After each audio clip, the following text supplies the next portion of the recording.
Tirar la casa por la ventana ya no está de moda. Romper nuestro cerdito hucha con gran estruendo ya no es una opción. Hoy aprenderemos a conservar nuestro cerdito hucha intacto, a alimentarlo para que crezca y nos sirva de animal de compañía hasta el final. Hoy, en Economía de Bolsillo, ¿qué hago con mis ahorros?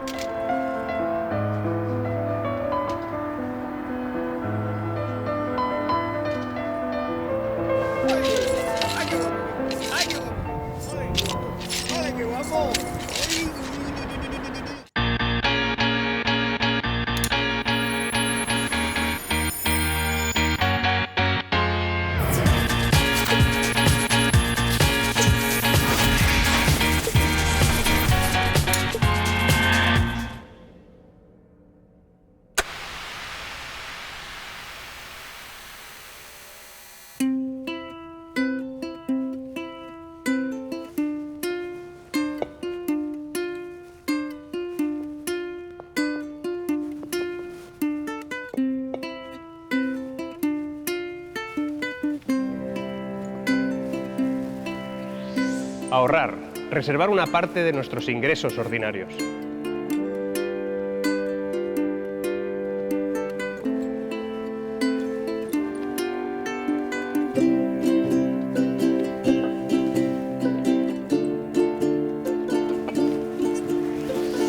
Guardar dinero como previsión para necesidades futuras.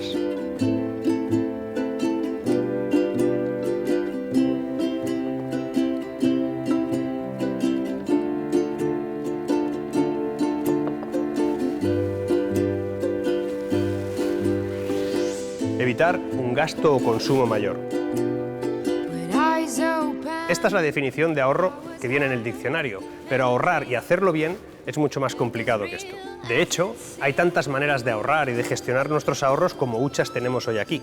El primer consejo que tengo para ti es universal, de sabiduría popular, que dice que el dinero crece en el árbol de la paciencia. Peggy, ¿dónde vas? Peggy. Sue, then you know why I feel blue without Peggy, my Peggy Sue. Oh, well, I love you, Kelly, I love you, Peggy Sue. Vaya, mi hucha Peggy me ha traído hasta ti, Antoine. Hola, supongo que para hablar de ahorros, ¿qué tal? Pues vamos a hablar de unos consejitos. A ver cuántos ahorros puedo meter en mi hucha, cuéntame.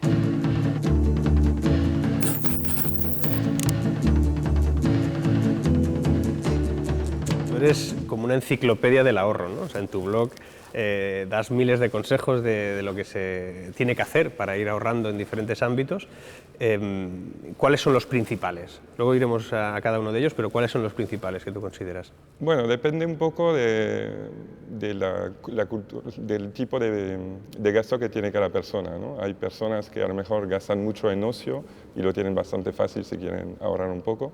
Pero quizás para la típica familia con hijos, lo más interesante es ver el tema de los suministros, el tema del coche, el tema de la compra semanal y ir ahorrando en esos puntos. ¿Con qué mecanismos contamos para poder ahorrar?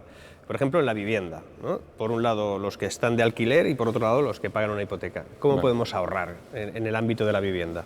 Pues en la vivienda, sobre todo, por ejemplo, empezando por los que viven de alquiler, últimamente han bajado mucho los alquileres y lo más importante es pensar en negociar una rebaja. A lo mejor se consigue rebajar 50 euros al mes o más. Bueno, son. Merece la pena. ¿Y en el ámbito de la hipoteca, es decir, cuando es de propiedad, también se puede ahorrar? La hipoteca es más difícil porque renegociar la hipoteca es un poco más complicado. Pero hay temas, por ejemplo, el tema de la comunidad de vecinos, donde si una persona se involucra un poco más a ver en qué está gastando la comunidad, pues puede conseguir que se reduzcan los gastos de la comunidad y eso es pues un poco los gastos también mensuales. Y en esos gastos obligatorios que tenemos, los suministros, ¿no? El agua, la luz, el gas, en muchos casos, ¿ahí también se puede buscar fórmulas para ahorrar?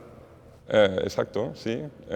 Por ejemplo, con la luz, una de las cosas habituales que la gente no suele mirar mucho es la potencia contratada. Muchas veces se tiene una potencia contratada superior a la necesaria y como se va pagando una parte fija bastante importante sobre esa potencia contratada, pues se está pagando todos los meses a lo mejor 5 o 10 euros de más Y eso con el resto de, por ejemplo, con el agua, ¿qué podemos hacer? Con el agua se pueden hacer pequeños ajustes en casa. Lo que pasa es que el agua se ahorra un poco menos porque suele haber una parte fija muy grande y la parte de consumo es menor. Pero, por ejemplo, se pueden poner filtros en los distintos grifos y en la ducha y tal para que haya más presión pero menos agua y así se va reduciendo. Bueno, y también son cuestiones de acostumbrarse pues, a tener un consumo un poco más responsable, no estar 20 minutos en la ducha. Vale, pues ya me parece que has ahorrado un poquito con los ahorros de casa. Vale, o sea, ya he ahorrado esto, ¿no? Exacto. Con el coche, ¿qué podemos hacer para ahorrar Con un el poquito coche, más? para mí hay dos grandes formas de ahorro. Hay una que es a la compra del coche. En mi opinión es mejor evitar comprar un coche a crédito, porque los créditos que hay sobre los coches suelen tener un tipo bastante alto, en torno al 9-10%. Entonces es mejor comprar a lo mejor un coche más pequeño, un coche de segunda mano, si no se dispone del dinero. Bueno, no sé si quieres otra. Sí, yo creo que me estoy ahorrando, con el por coche me el ahorro coche. porque yo no tengo, con lo cual ya me ahorro bastante. En el ocio, ahí sí que debe haber 1000 maneras de ahorrar. En el ocio, si miramos todo el tema de viajes, es bastante evidente que se puede ahorrar mucho, pero en este caso mucho dinero, simplemente pues, teniendo más flexibilidad o comparando. Usando comparadores, pues, a lo mejor dedicando un poco de tiempo, un viaje así un poco largo puede valer 500 euros o puede valer 800 euros, dependiendo de si hemos mirado mucho o poco, ¿no? Yo creo que me he vuelto a ganar Exacto. un poquito más. Otra. O sea, más ahorro, perfecto. Pues muchas gracias porque yo ya me he ahorrado una pasta y muchísimas gracias por estar aquí, Antoine.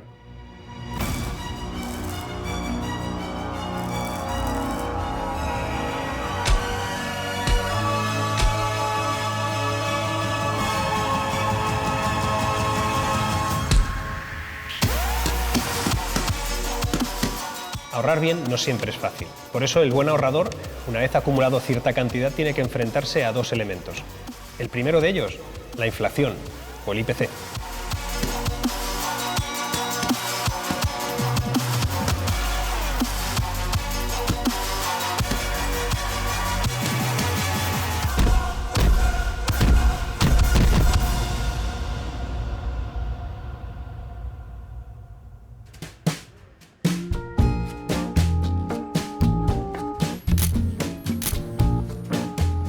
Trasladémonos a 1975. Franco acaba de morir. Y Pepe, nuestro amigo, se ha ganado 100 pesetas con un trabajillo extra. Se está planteando en qué invertirlas y cree que lo mejor es ir a un restaurante. Y es una gran idea, porque en 1975 un menú costaba 100 pesetas. 100 pesetas.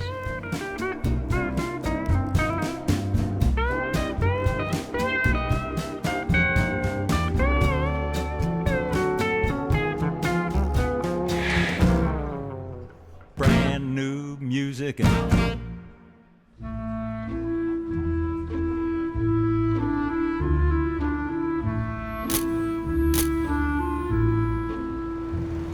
Pero pasan los años y Pepe decide romper su hucha. Sus 100 pesetas, muy bien ahorradas, continúan intactas en su cuenta. Se convierten en euros con la llegada de la moneda europea. Pepe es un ahorrador constante. Llega el año 2015 y decide ir a desayunar. Pasa por el banco, pide sus ahorros y en su bar de siempre le alarga el dinero a la camarera.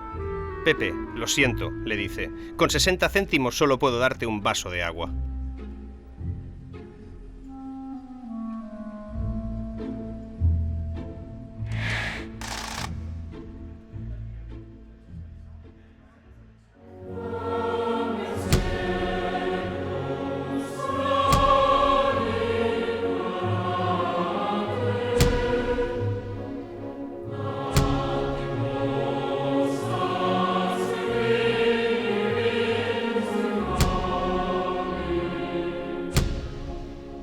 La pérdida de valor del dinero es un gran problema para el ahorrador, pero el buen ahorrador tiene un gran enemigo, más actual, más poderoso, más cruel: los bajos tipos de interés.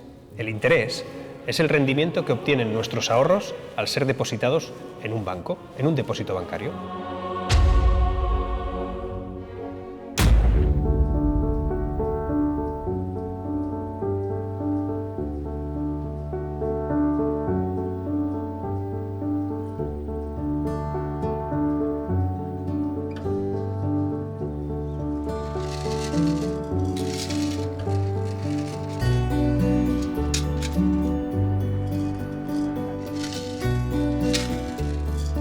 Hace meses que los ahorradores están castigados al rincón de pensar.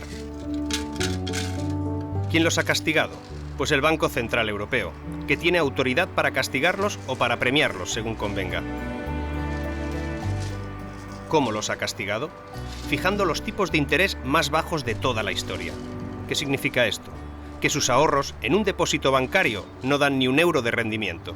Incluso podrían tener que llegar a pagar por depositar su dinero en el banco. ¿Por qué tan tremendo castigo?, os preguntaréis. Pues porque el Banco Central Europeo quiere dinamizar la economía, que el dinero no se guarde, sino que se gaste, que fluya, que se preste a crédito, que se invierta, lo que sea, con tal de activar una economía que en los últimos años está en apuros.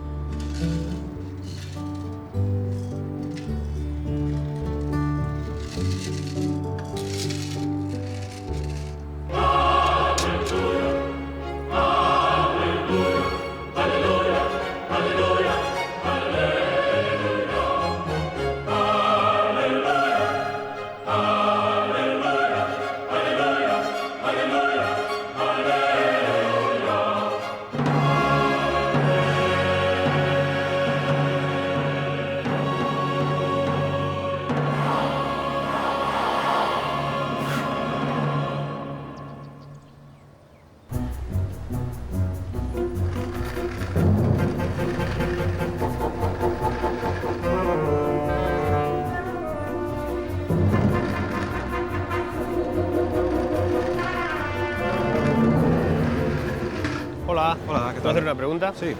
¿Sabes qué estoy haciendo? Moviendo mis ahorros. No me digas. Sí, aquí con Los veo Peggy. un poco quietos, ¿eh? Bueno, no, que los llevo paseando todo el día. Sí, pobre Oye, Peggy. La veo un una- poco pequeña, ¿eh? Una cosa, sí, bueno, tampoco tengo muchos. ¿Tú tienes ahorros? Como Peggy. La verdad es que muy pocos. Sí, de trabajar en verano y también de lo que voy recogiendo por ahí. Sí. Y muchos, pocos, ¿tú qué consideras? ¿Está bien? No, pocos de momento. Pocos de momento, ¿no? Sí, sí. Un poquito, pocos. ¿Y espera hacer cosas con esos ahorros que no pudo hacer durante el tiempo que los ahorraba? Difícilmente, porque la economía ha ido por un lado, los ahorros han ido por otro. Bueno, todo un poco, ya sabes. Para viajar. A ver, me gustaría destinarlos básicamente para mis estudios. Intento montar un nuevo negocio y financiarme. Para básicamente invertir. eso. Sí, una inversión. Con la jubilación No me llega. no le llega y tiene que ir Exacto. cogiendo de Tengo aquello ir que fue cogiendo ahorrando. que en su día guardé. De momento, por si me falta trabajo, tenerlo ahí. Pues para salir del paso. ¿Cómo has logrado ahorrar? Priorizando, ¿Priorizando qué? pues no gastarme mi dinero en cosas que no son tan indispensables. Gastando menos. Mirar los gastos. Trabajando y por mala suerte heredé un piso de mi padre, lo vendí y... O sea, hay una parte de esos ahorros que provienen de una herencia. Gasta menos Gastar menos que que- ingreso, ¿no? Bueno, Esa es la eso muy fórmula. alemán, ¿eh? Esa es muy Está muy bien. ¿Están solo en una cuenta o los tienen diversas No, en cuentas? una cuenta. Solo en una. En una cuenta bancaria y en una pequeña hucha también. ¿En una hucha también? Sí, en diferentes cuentas. Está en mi cuenta. En una cuenta solo. Sí. En dos. ¿Para qué son esos ahorros? ¿Para qué los tiene pensados? Pues Por cuando sea un poquito Sí, para cuando- más mayor. ¿Alguna vez si necesito... ¿Tiras mano de los ahorros? Sí, o uno los tengo más sí, a largo plazo y otro exacto para proyectos más O próximos. sea, los tienes invertidos realmente. Sí. Están en un fondo o están en alguna cosa para que te Algunos rindan. sí, exacto. O sea, tus ahorros son para rendir, de momento. Sí. Tendría que pensar en estas Tendría que cosas, pensar. pero la verdad no, se no logra. mucho, no mucho. ¿No para caprichos? También. Yo lo que hago con mis ahorros, o lo que pienso hacer con mis ahorros, es el estándar del ciudadano medio, que es disfrutarlos a corto plazo, yéndome a cenar a un sitio chulo si me apetece, a medio plazo yéndome a un sea, super viaje, o sea, tus o a un ahorros- gran plazo que es mi jubilación. Vale. Oye, pues muchas gracias. De nada.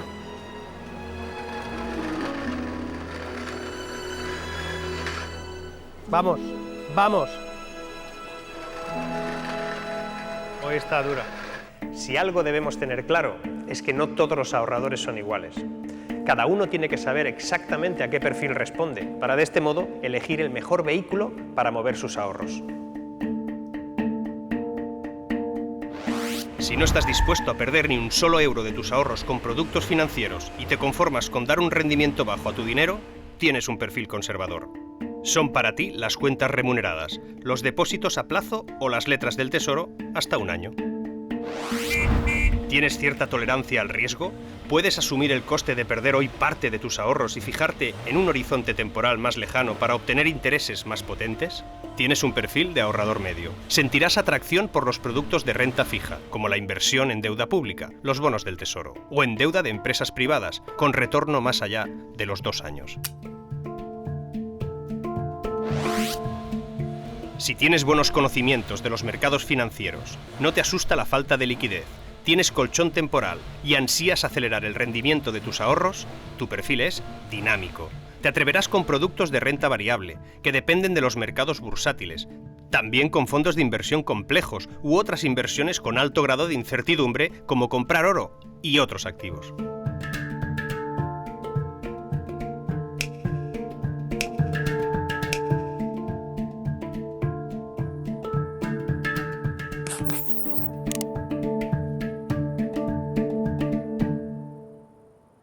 Bueno, el gran reto, el gran problema que tenemos ahora, ¿qué hacemos con nuestros ahorros? Sí, una pregunta cuya contestación es bastante difícil de hacer y que depende mucho. Si tú no lo sabes... No, porque vivimos en una época que realmente nunca habíamos vivido. Estamos en un momento en que los tipos de interés están al 0% y el cliente que estaba acostumbrado a ir al banco a contratar un depósito se encuentra que casi le tiene que dar las gracias al banco para que le acepte el dinero. Por tanto, estamos en una situación muy difícil, muy compleja y que el ahorrador tiene que hacer mucho más esfuerzo que antes. ¿Cuál es tu receta para que nuestros ahorros resulten más beneficiosos? Es que sepamos dónde metemos nuestros ahorros. Es decir, si no tenemos una formación previa, y en España el problema del cliente medio es que su educación financiera pues no se le ha dado en la escuela, no se le ha dado en las universidades. El ahorrador lo primero que tiene que saber es dónde va a meter su dinero. Y para saber dónde va a meter su dinero tiene que tener la sana costumbre de coger los contratos y leérselos. No el día que va a la oficina, con las prisas, que después nos vamos a tomar un café, no. Se tiene que llevar el borrador del contrato y leerlo y entenderlo. El riesgo de no leerte el contrato es muy alto. Lo que tiene que saber el cliente es qué perfil como ahorrador inversor tiene, cuánto dinero está dispuesto a perder, dónde lo tiene, si lo tiene diversificado o no lo tiene diversificado, qué rentabilidad quiere obtener, qué liquidez, cuándo va a necesitar ese dinero. Y cuando tenemos todo este trabajo, el banco no nos da consejos de ahorro gratis. Lo que no nos cobra directamente nos lo cobra después, o porque nos ha dado un mal producto o porque ese producto genera sus comisiones y sus ganancias. Tenemos que acostumbrarnos, cuando son importes que para nosotros son importantes, pues buscar asesoramiento. Primero, el asesoramiento que uno puede conseguir online, el asesoramiento que es gratuito, pero también un asesoramiento personalizado, y ese asesoramiento personalizado tiene un coste. ¿Cuál es nuestro mecanismo para identificarnos como de mayor riesgo o menor? Es una tríada de factores que son bastante sencillos, al menos de entender. Después hay que profundizar un poco. Uno es el riesgo. Es muy importante que la gente, lo primero que se fije de un producto es el riesgo. ¿Cuándo puedo perder dinero? ¿Cuándo puedo perder dinero? Si le pasa algo al banco, si no se cumple una determinada condición del producto. Después está la liquidez. Si yo ese dinero que lo he puesto a un plazo fijo o lo he puesto en una participación preferente perpetua, lo quiero recuperar, ¿lo voy a poder recuperar? ¿Y a qué coste? Al mismo coste el mismo dinero que he invertido, menos ¿cómo funciona eso? Y al final, y eso tendría que ser siempre al final, la rentabilidad esperada. ¿El que es conservador no tiene posibilidades de tener altas rentabilidades en su inversión? Bueno, la pregunta que se suele hacer es: yo quiero rentabilidad pero sin riesgo, sin arriesgar. Incluso ya la segunda es, bueno, puedo estar dispuesto a poca rentabilidad pero no quiero arriesgar lo que he invertido. Y la respuesta es que es posible, pero es muy difícil. En estos momentos, el producto del muy conservador es el depósito a plazo fijo. Los depósitos dan un 0,20, un 0,10%, y ese es el producto, si tenemos menos de 100.000 euros, que no tiene riesgo en un banco. A partir de 100.000 euros los depósitos también tienen riesgo porque no están garantizados por el Fondo de Garantía de Depósitos. Para poder pasar al próximo nivel de inversión, el cliente que es conservador y hace bien en ser conservador, tiene que dejar de ser miedoso. Hablas de pasar nivel, pero esto no es tan sencillo. Los bancos, cuando nos asesoran sobre nuestros pasos de nivel, ¿no? Siguiente pantalla es: usted pasa de sus ahorros en un depósito a un fondo. ¿Esto es tan sencillo? ¿Cómo tenemos que entender ese paso? Claro, como regla general, cuando el banco nos llame y nos recomiende pasar a otro nivel, digámosle que no. Es decir, que esa es la regla general. Y el depósito, el fondo que nos dice que tenemos que pasarlo es un mal fondo, casi con toda seguridad. Fondos de inversión hay muchísimos. En el mercado en general. Hay muchísimos también. Y además se pueden contratar no del banco en cuestión, sino de cualquier otro banco o incluso de empresas, de instituciones de inversión colectiva. Para ello, no basta con saber el nombre del fondo de inversión. Tenemos que leer el folleto, irnos a la CNMV y leer el folleto y entender que el fondo lo que hace es, con nuestro dinero, comprar muchos activos. Puede haber fondos muy seguros y muy poco rentables, que son fondos monetarios, que invierten a muy corto plazo en deuda pública, y hay fondos muy arriesgados, que podemos perder muchísimo, que invierten pues, en acciones de mercados emergentes. Hay una gama, un fondo de inversiones es muchas cosas, pero algunas de estas muchas cosas coinciden con las necesidades y el perfil del ahorrador. Y ese es el paso de nivel. Tenemos que acostumbrarnos a vivir con dudas razonables, no con falsas certezas. Y yo no te puedo contestar más que formación, información y asesoramiento independiente. Y eso lleva tiempo y no es la respuesta que estamos esperando. Pero cada ahorrador, cada familia es un mundo. Y según ese mundo que alguien tiene que estudiar, le convienen unos productos u otros.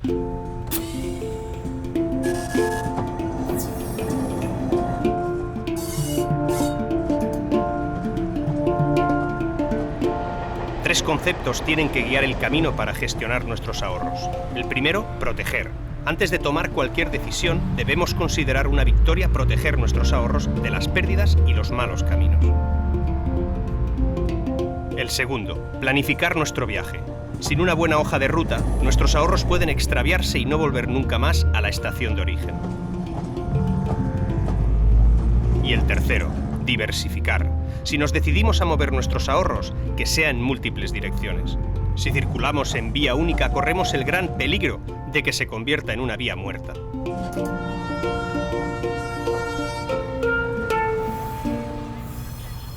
Por último, hay que tener en cuenta cómo la fiscalidad afecta a nuestros ahorros. Una reforma fiscal reciente ha rebajado notablemente los impuestos que pagan los ahorradores por el rendimiento de su capital. Son progresivos según las ganancias. Se acabó el método estrella que tenían los ahorradores para pagar menos impuestos. En 2014, con la crisis inmobiliaria, se puso punto y final a la cuenta vivienda. A partir de ese momento, a los ahorradores les queda otro mecanismo para pagar menos impuestos. Son los planes de pensiones. Con ellos puedes ahorrarte unos 8.000 euros al año. Eso sí, cuando los rescates tendrás que pagar los impuestos.